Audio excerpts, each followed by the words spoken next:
Did you know that the word you didn't say can be the one that will torment you for the rest of your life?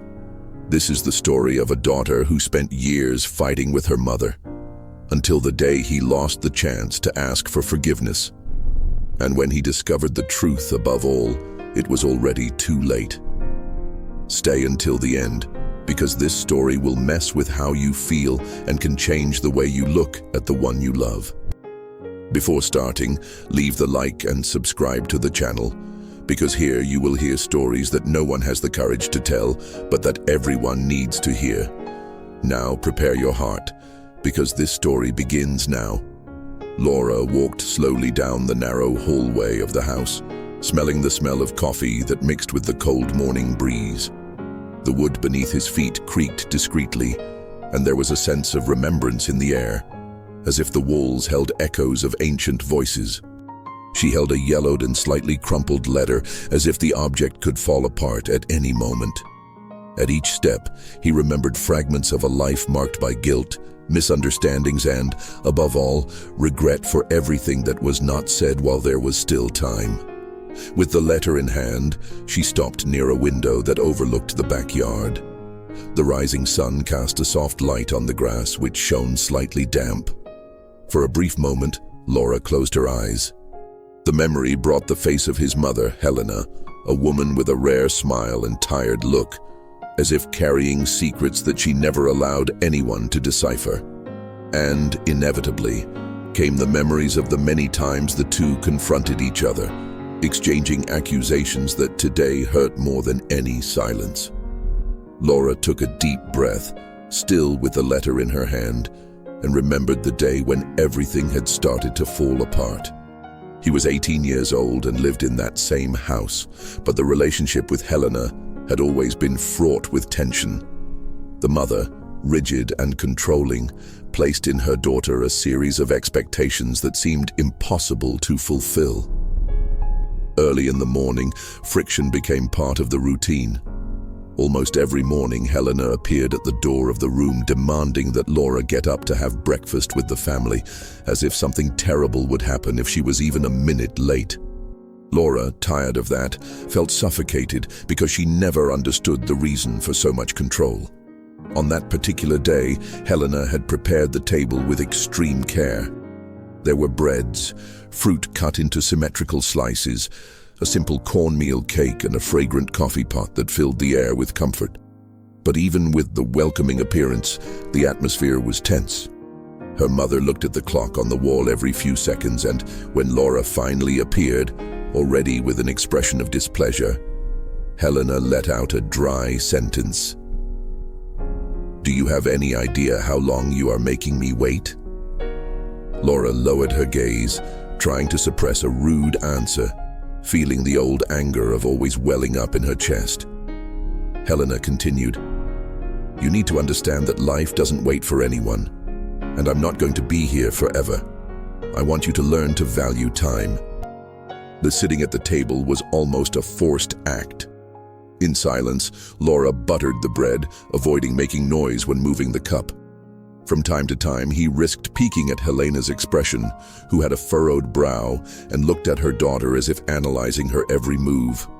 Sometimes, Laura wanted to say something, to ask why her mother was so distressed, but she was afraid of starting a fight. After a few minutes, Helena took her bag and looked firmly at her daughter. "Don't be late for school, and don't let me down again." Instead of a tender farewell, just a quick step towards the door. Laura, alone in the kitchen, closed her eyes and swallowed the feeling that she would never be good enough. Time passed, and Laura grew up feeling guilty for not living up to her mother's expectations. During her adolescence, she tried to excel in school, but each achievement seemed insufficient. When she got a good grade, Helena criticized the way her daughter showed no interest in helping with the housework. When Laura offered to do the dishes, her mother complained that she was taking too long and wasting water. Nothing ever felt right. That only fueled the feeling of distance between the two. Laura once had a project at school about family history and had to rummage through old photo albums. He went up to the attic, finding dusty boxes and albums covered, with sheets glued to clippings from different eras. There were black and white photos of people she didn't even recognize. But in a more hidden box, she found something intriguing. An image of her smiling mother next to an unknown man with a baby in her arms.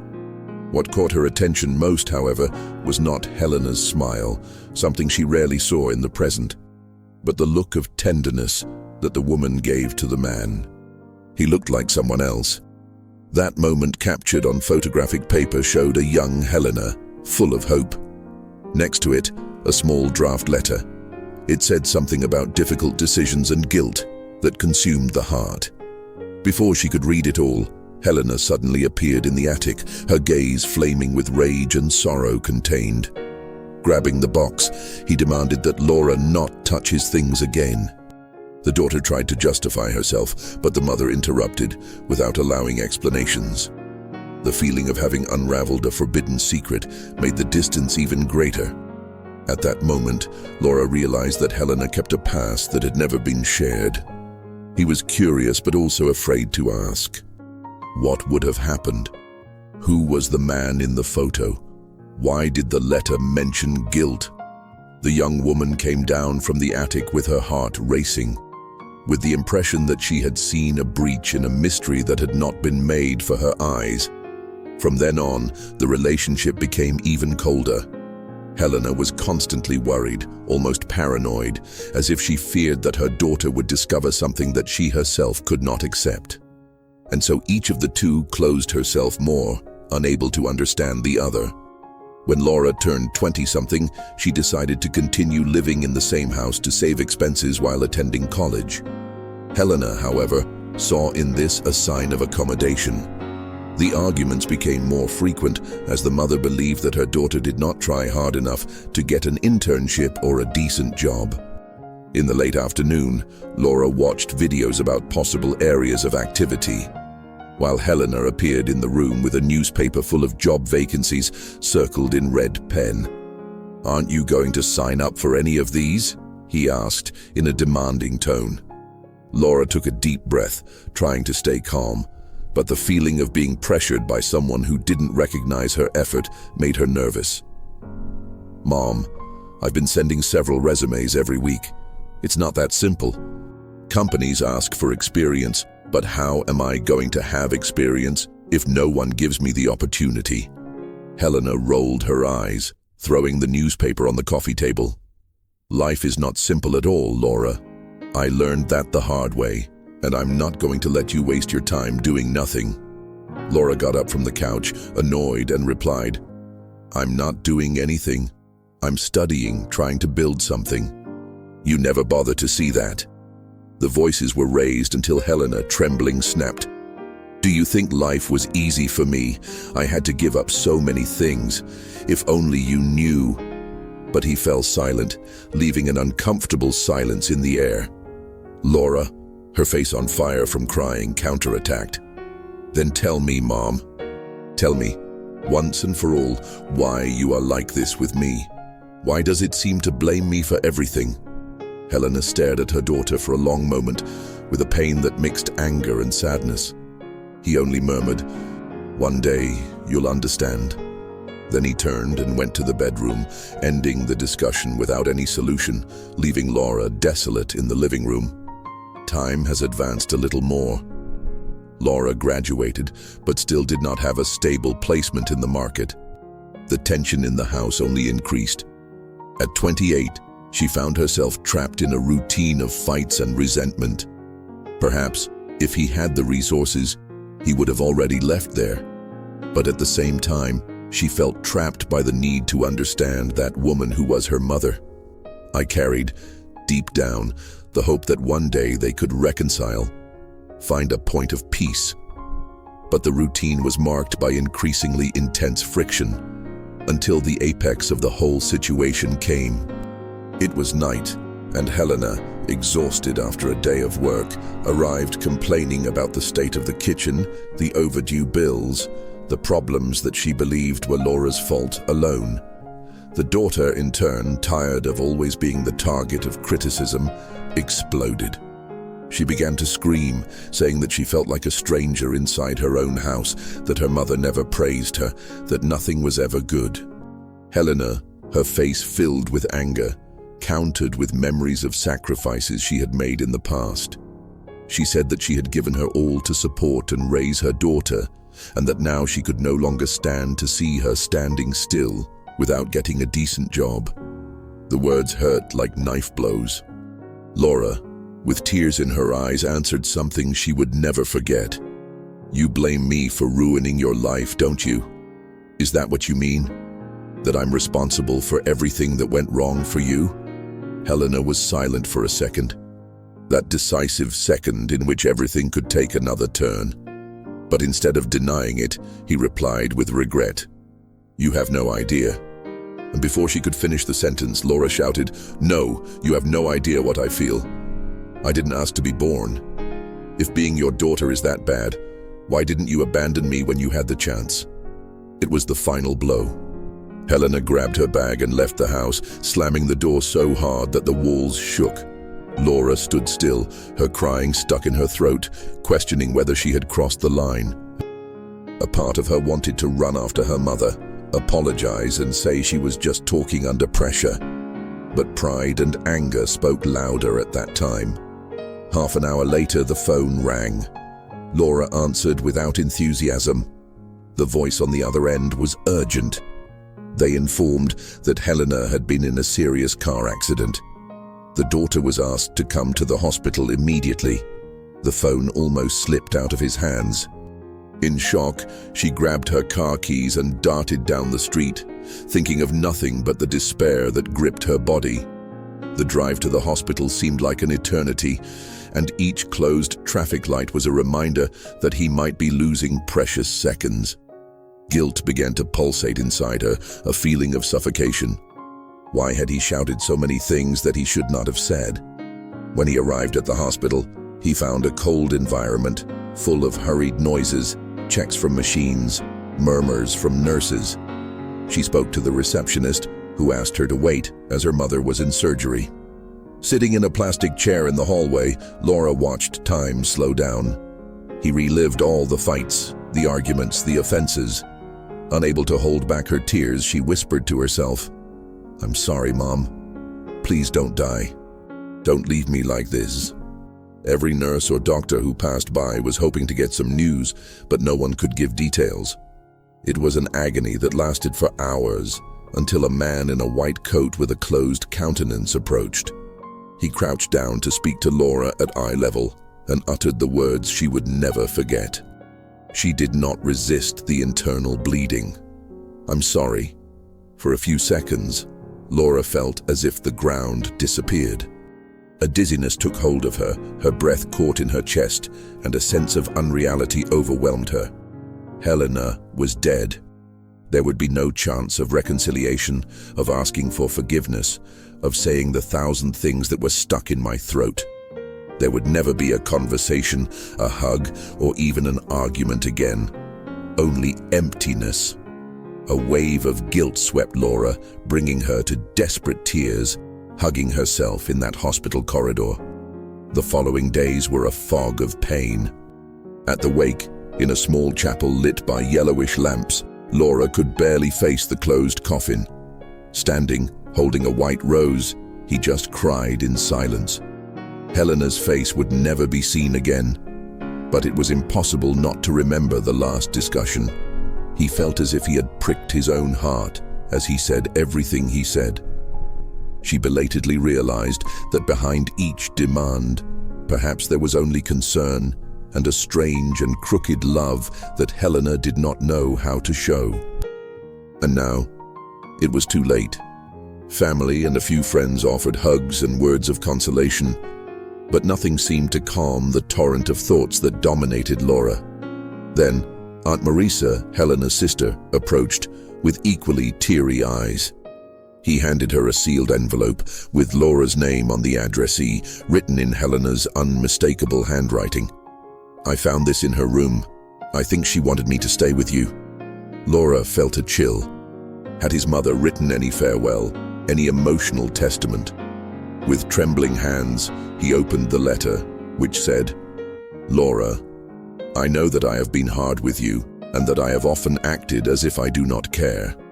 The truth is that I was afraid that I would discover my mistakes, my failures, and become like me. I also didn't know how to express all the love I felt for you. If you're reading this, it's because I can't tell you personally anymore. You've always been my greatest pride. Forgive me for the silences, for the criticism. I love you." The words pierced Laura's soul like an arrow. Warm tears ran down her cheek, and she held the paper to her chest as if she wanted to fuse it to her own heart. She missed everything she didn't live with her mother, everything they didn't talk about, the many times when a sincere hug could have broken the barrier of sorrows.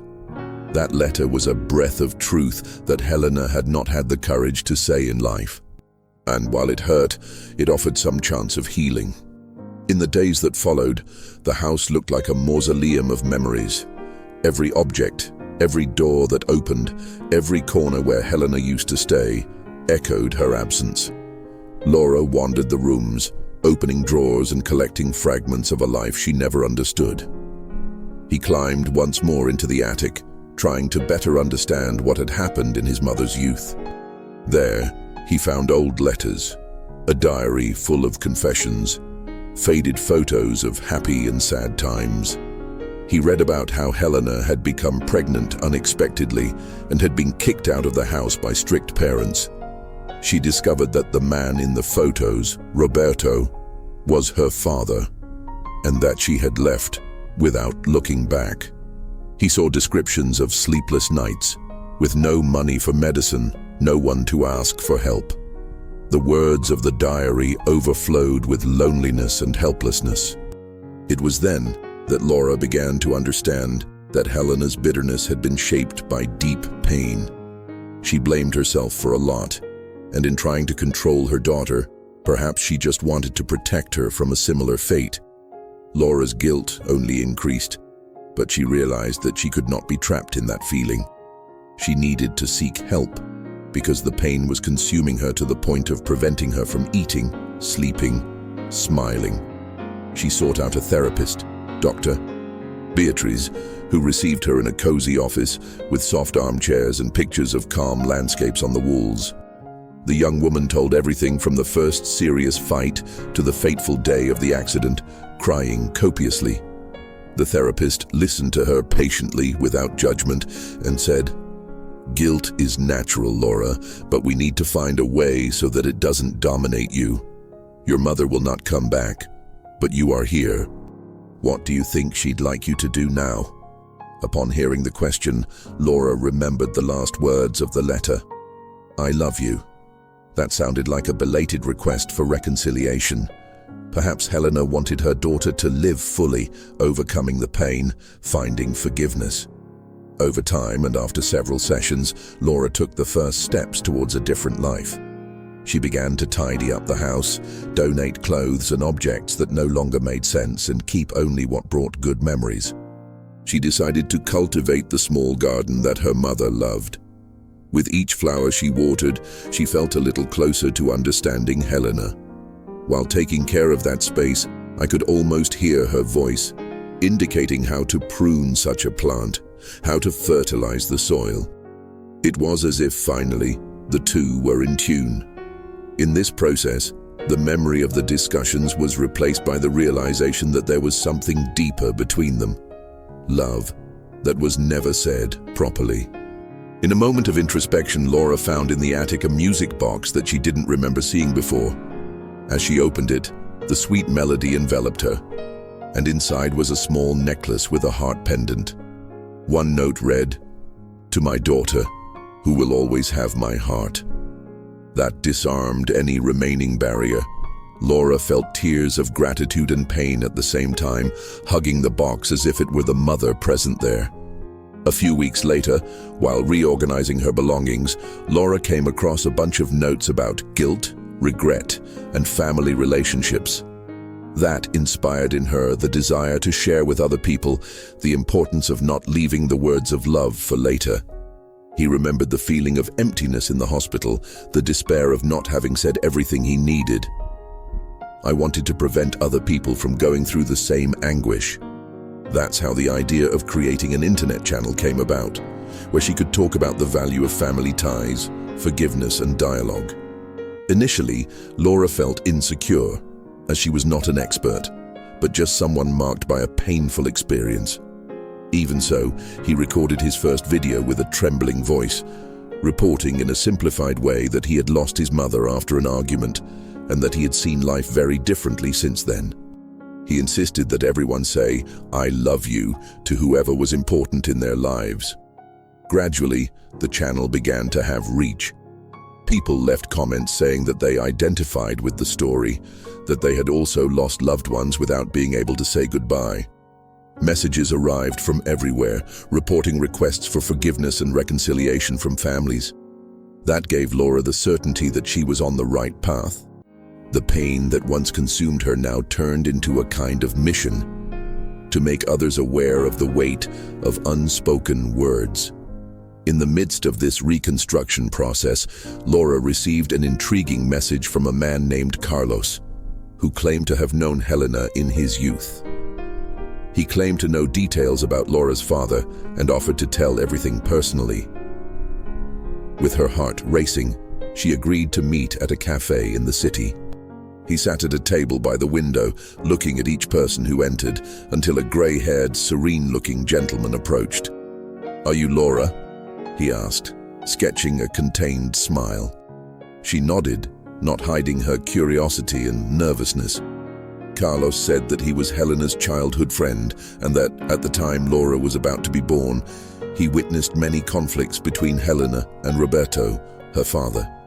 He explained that Roberto and Helena fell in love in a moment of impulsiveness, that the pregnancy was not planned, and that in the face of financial and psychological difficulties, he simply left. Helena, proud, did not want to ask anyone for help and ended up breaking even family ties. With his eyes full of suppressed tears, Carlos handed over an envelope that he had kept for all those years. "Helena gave me that in case anything happened to her. I told him to give it to you when he believed you were ready to know the whole truth." Inside the envelope, Laura found another letter from Helena, this time explaining how much she had suffered when she was abandoned and how she had never forgiven the man who had left her alone to raise her daughter. The reading was painful but enlightening. Her mother opened her heart about the years of loneliness, the guilt for not having given Laura a structured family, the fear that her daughter would repeat her own mistakes. It all made sense now. Charles, with genuine compassion, tried to comfort Laura, saying that Helena was a formidable person, but that she had been hardened by life. Returning home, the young woman felt a mixture of anger towards Roberto and pity for Helena.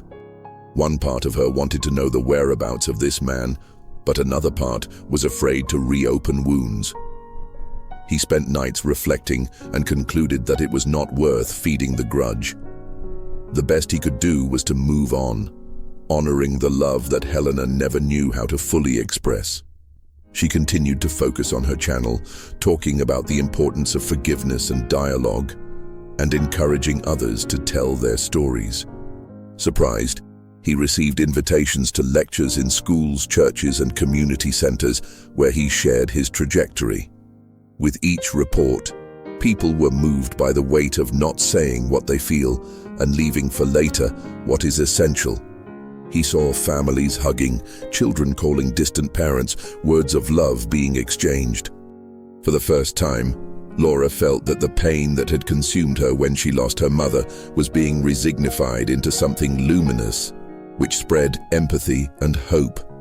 One evening, after one of these discussions, she returned home, feeling very tired. He decided to sit on the old swing in the backyard, where he used to think about life as a teenager. The swing creaked under her weight, and she looked up at the star-studded sky, remembering everything she had experienced. He thought of Helena, of the smile he rarely saw, of the worried look he had so often interpreted as criticism. She felt a pang of longing that almost made her cry. but instead she smiled slightly, picking up the necklace she wore around her neck, the one she had found in the music box. It was as if, somehow, the mother was still there. He remained silent for a few minutes, until a gentle breeze crossed the yard, shaking the leaves of the trees. He had the strange feeling that this breeze was a kind of embrace. Maybe it was just imagination, but Laura liked to think that Helena was there, saying that she understood and that she forgave everything. Then she got up, gently shook her dress, and entered the house. He needed to prepare for the next day, as he intended to record a special video telling every detail of his story. He wanted the world to know that one should never postpone declarations of love, that small frictions should not be allowed to prevent great affections from flourishing. In the final minutes of that night, Laura turned on her cell phone camera and, in a soft voice, left a recorded draft of what she would say the next day. She spoke about the fear of not being loved that so many people feel, about the unbearable guilt of an unresolved goodbye, and about how hope is reborn when we open ourselves to forgiveness. As she concluded, she held the necklace close to her heart and whispered, "I love you, Mom. I think I finally understand you." Time ran out and, in a few weeks, Laura posted this video, which went viral on social media. Comments rained down from people who were emotional, who made peace with their families, who sought therapy, who called their distant parents after years without contact. Laura had come to be seen as a kind of ambassador of family love. He still missed Helena, but now he could remember her with more sweetness than pain. The garden bloomed, and whenever he saw a new flower, he smiled, imagining that his mother would appreciate that subtle beauty. Thus, what began as a story of fights and misunderstandings evolved into a legacy of learning. Laura had understood that time is relentless, that there are no guarantees of a tomorrow to say what the heart asks for, and that every second counts in the construction of affections. He had learned that guilt can be transformed into something positive, into motivation to act differently. Above all, she understood that even the most difficult relationships can contain a truth of love that, although poorly expressed, exists deep in her chest.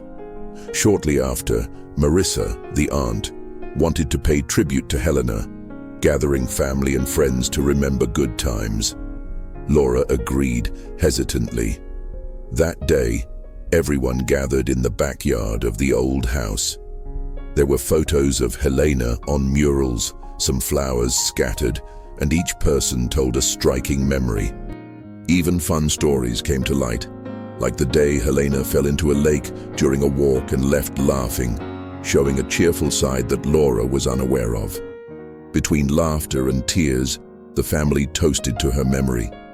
At the end of the celebration, Marissa handed Laura a photo album in which she had placed images of her mother over the years, accompanied by small captions that told the trajectory of that woman so strong and fragile at the same time.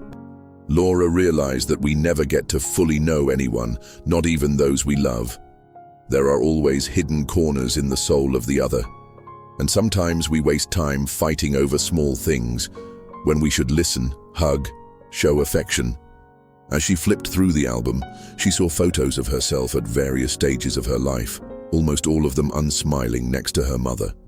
She noticed how Helena looked at her sideways, perhaps wondering if she was doing everything right in the difficult task of being a mother. And finally, he recognized that love, although imperfect, has always been present. Before the meeting was over, Laura took courage and, holding the album to her chest, told everyone, "I couldn't ask my mother for forgiveness while she was here, but I think she forgave me, and I forgave her too. May we never leave the words of love for later." Everyone was moved and hugged her. The feeling of closure and of a new beginning blended into an instant. In the following months, life went on, but in a very different way for Laura. She entered a master's degree in the area of social psychology, motivated by the desire to help people facing family dramas. She continued with the channel and, in parallel, began to get involved in social projects to support single mothers, remembering how Helena had gone through so many difficulties alone. She discovered that transforming pain into solidarity action was the best way to honor her mother's memory. And one autumn afternoon, as the yellow leaves fell in the yard, she felt she was ready to revisit the attic once again, this time without fear. She opened the boxes and, unlike before, she did not feel anguish, but longing. He kept in new packaging everything he wanted to preserve, including the old photo of Helena smiling next to Roberto. She realized that she no longer harbored hatred for that man because she understood that he also had to carry his own guilt. If one day he met him, perhaps he would tell him the strength that Helena had to raise her daughter and how, in spite of everything, mistakes can be overcome by understanding. In the last box, he found a folded paper that had escaped his eyes before. It was a short, undated note that read, "My little Laura, I'm sorry if you ever get hurt by me, but I want you to know that it was my best gift, even if I don't know how to be the perfect mother." Laura sighed, and a smile came out, flooded with tears. Thus he consolidated the certainty that love was not non-existent, just poorly communicated. The mother she had feared so much and at times hated actually loved her deeply. The late afternoon breeze poured in through the attic window, caressing Laura's hair. It was like the soft touch of Helena's hands in a final farewell.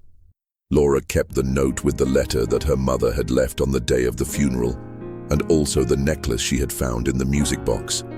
She felt ready to face life with more courage and altruism.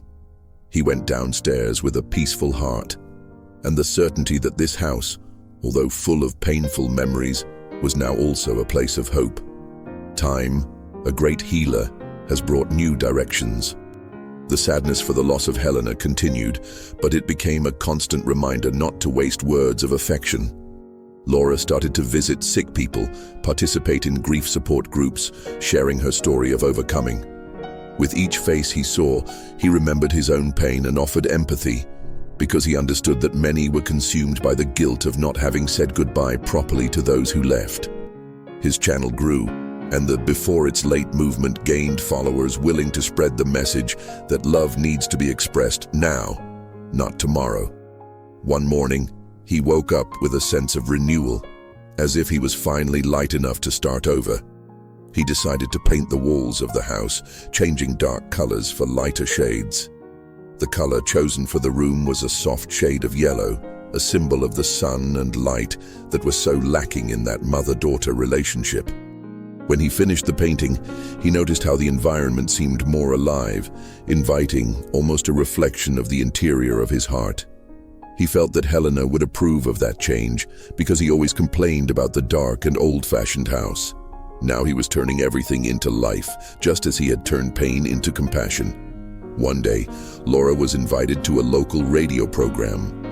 He spoke about his experiences, about the impact of unspoken words and the importance of not holding a grudge. As he spoke, he remembered the first time he had the courage to expose his own story. At that time, my voice trembled with shame and insecurity. Now he spoke with serenity, although the scars still existed. At the end of the interview, the presenter, with a choked voice, thanked the opportunity to hear something so real and touching. Some people wondered why Laura still lived in the house where it all happened. She always replied that this place was not only the scene of bitterness, but also of love and learning.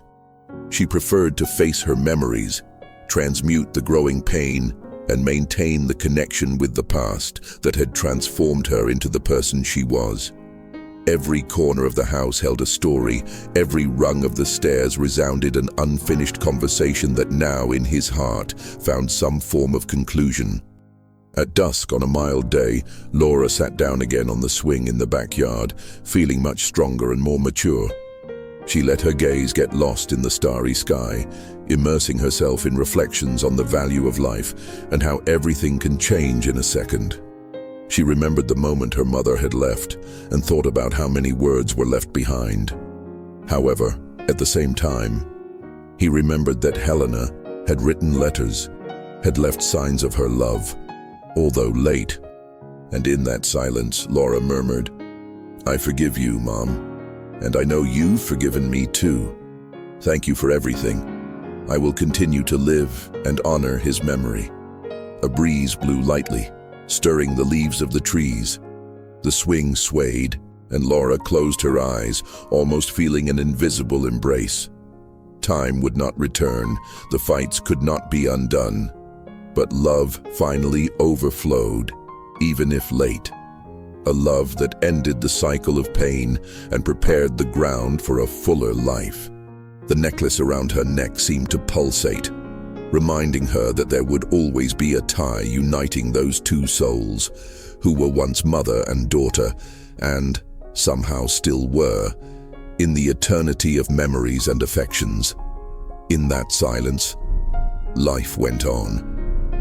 And Laura, with the strength of someone who survived the worst, decided to embrace tomorrow, without forgetting to say, "I love you today," because now is all you really have. Her gaze turned to the stars and she smiled, feeling ready for another day, another story, another chance to spread the message she learned the hard way. Don't let the words of love get stuck in your throat, because the time may come when there will be no one left to hear them. The pain of not having said what mattered is a burden that no one should carry. And, with that thought, she got up from the swing to enter the house, keeping the certainty that, no matter how bad the farewell, love never ceases when it is made alive in the memory and in the actions of each day.